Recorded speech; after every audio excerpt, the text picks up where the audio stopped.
Hello and welcome to another episode of the Calumet Wilderness with Sam Love. I am your host, Sam Love. We are out here on the edge of the South Deering neighborhood.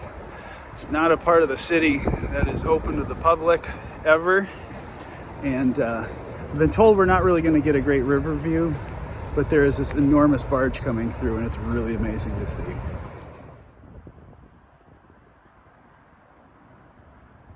We're definitely going to do overdubs, friends. It was noisy out there.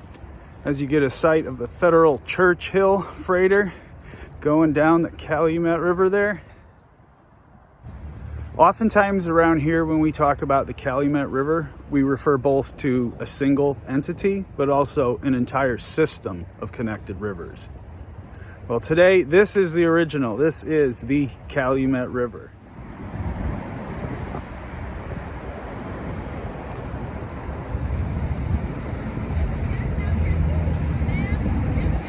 Oh, there's a powerboat right behind.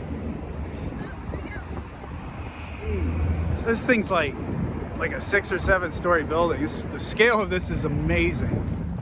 So historically, that is before the early 19th century, these were two completely different water systems. The first one, the one we're going to be looking at today, drained the waters of Lake Calumet into the waters of Lake Michigan. Today it works the other way. The waters of Lake Michigan enter into the Calumet River and then go on from there. And by the early 19th century, perhaps the late 18th century, human beings had created a channel between the two rivers. You can see the result of that by the Hegwish Marsh Park, which we'll do at a later time. And by the 1890s, the Calumet River was channelized and straightened into the 8-mile long waterway that we know today. The Calumet River is 8 miles long and it has a 17 square mile watershed. It's got 3 turning basins, which are oddly numbered. There's 11 slips. There's a confluence with Indian Creek, which I really want to get down and explore sometime in the near future. The river is 450 feet wide and has an average depth of 27 feet. At the O'Brien Locks, which are around 130th Street, that's the boundary between the northern waters, Lake Michigan, and the southern waters going to the Mississippi River. So we will look at the full hydrology some other day. Every year, 50,000 cubic yards of sediment are pulled from this river and stored in a confined disposal facility, which of course brings all kinds of politics up, something no doubt we'll deal with in a future episode. Well, we can't get quite to the river. There's a fence and all that, but you can actually get some really clear views into it through the fence. So, yeah, I'm kind of mind blown right now. This is an all-around assault on the senses.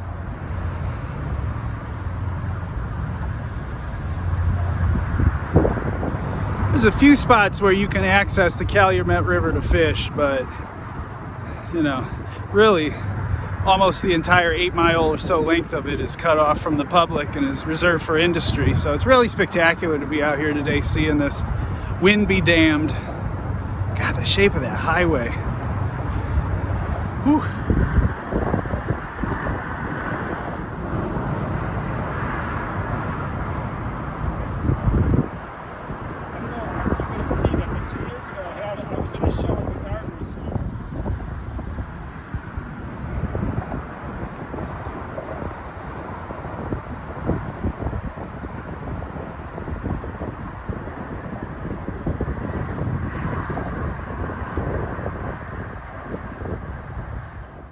Anyway, this access event was put on by a number of organizations, the Great Cities Institute, Southeast Side Environmental Task Force, Calumet Collaborative, Neighborhood People.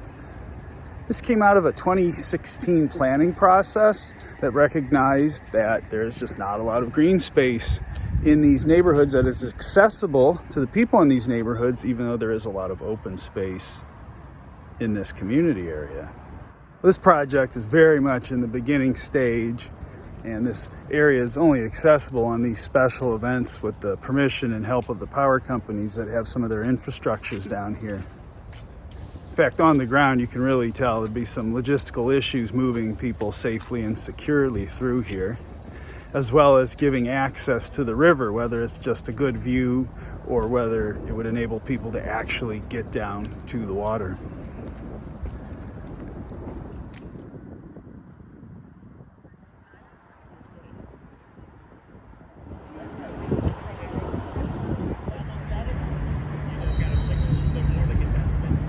Oh, a nature event and a frisbee game broke out. Look at that.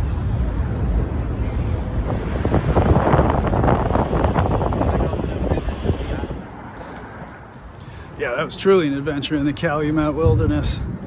Still processing all of this. Oh, maybe. Wave high, Mom.